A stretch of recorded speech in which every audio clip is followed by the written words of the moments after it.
Assalamualaikum warahmatullahi wabarakatuh. Halo semuanya, perkenalkan saya Aisyah Nurfadila dengan NPM 2475472 kelas 2C Akuntansi Perpajakan.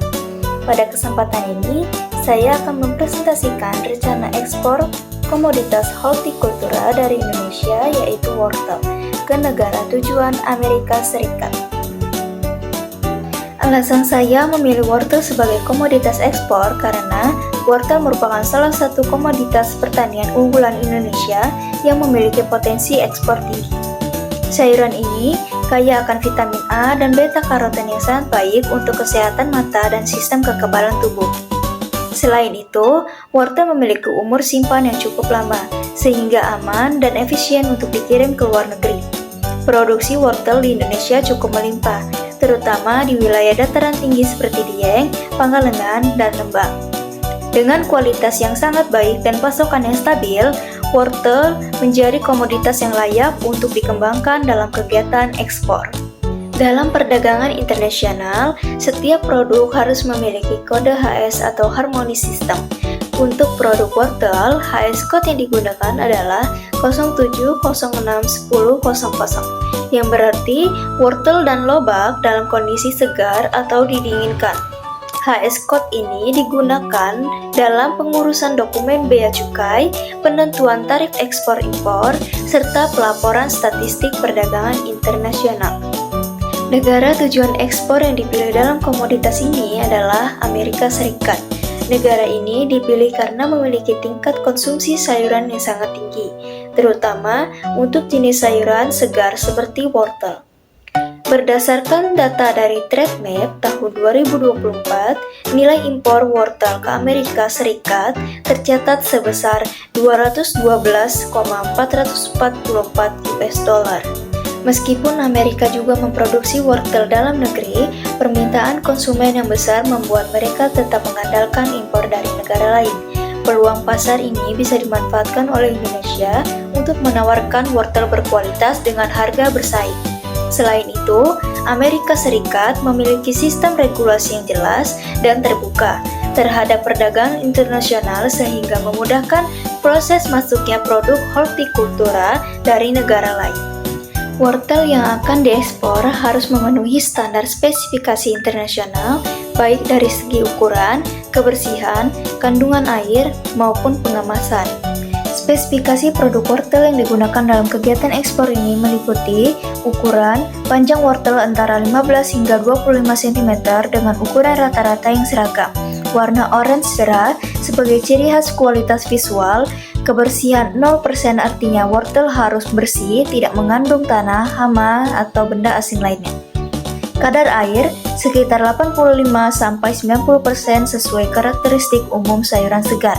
Pengemasan menggunakan mesh bag atau karton box untuk menjaga ventilasi dan pencegahan kerusakan. Kapasitas muat sekitar 20 ton untuk setiap kontainer lever 40 kaki.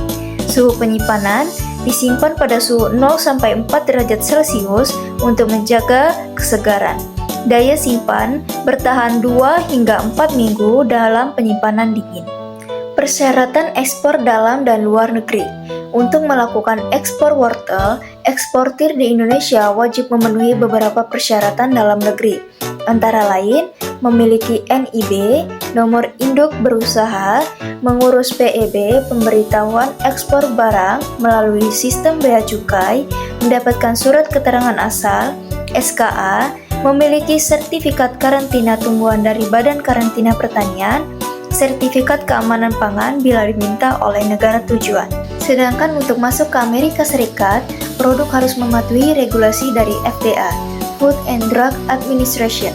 Persyaratannya meliputi produk bebas dari residu pestisida dan logam berat, label informasi berbahasa Inggris, mencantumkan nama produk, asal negara, berat bersih, tanggal kadaluarsa, dan nilai gizi.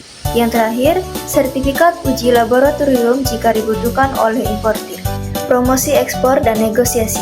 Promosi ekspor dapat dilakukan melalui berbagai cara, seperti mengikuti pameran dagang internasional, bergabung dalam platform B2B seperti Alibaba dan TradeGate, serta membuat katalog digital dan website resmi perusahaan.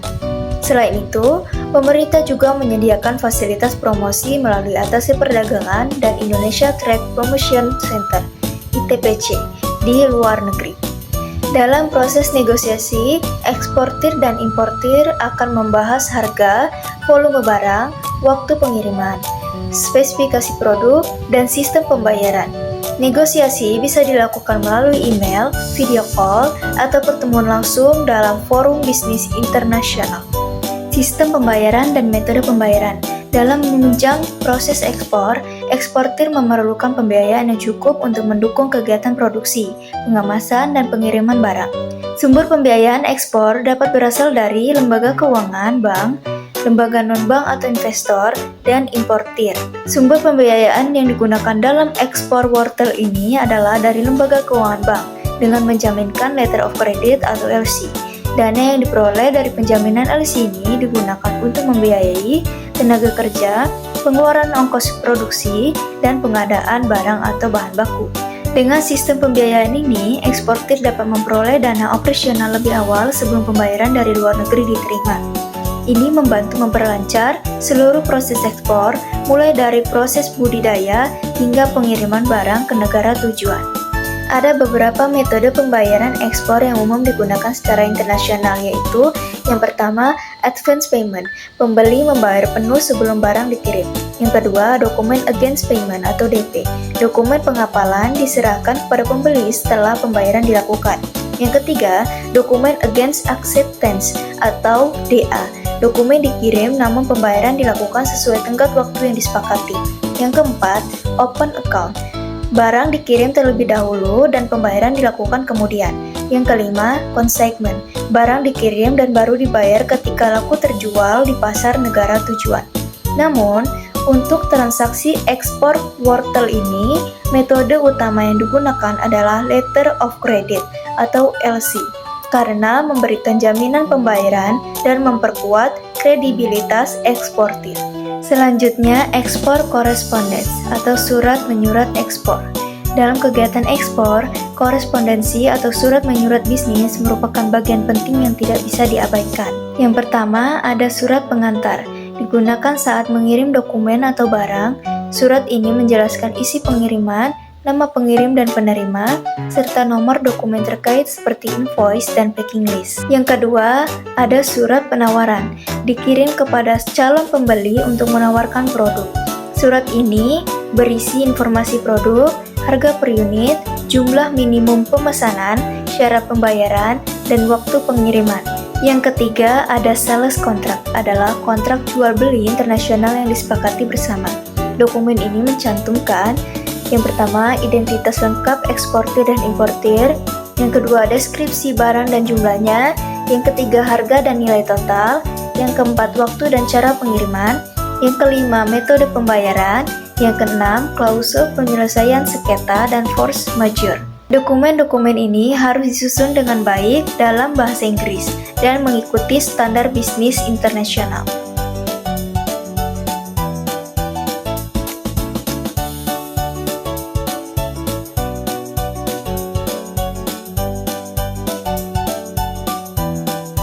Sekian presentasi dari saya, maaf jika ada salah kata. Wassalamualaikum warahmatullahi wabarakatuh.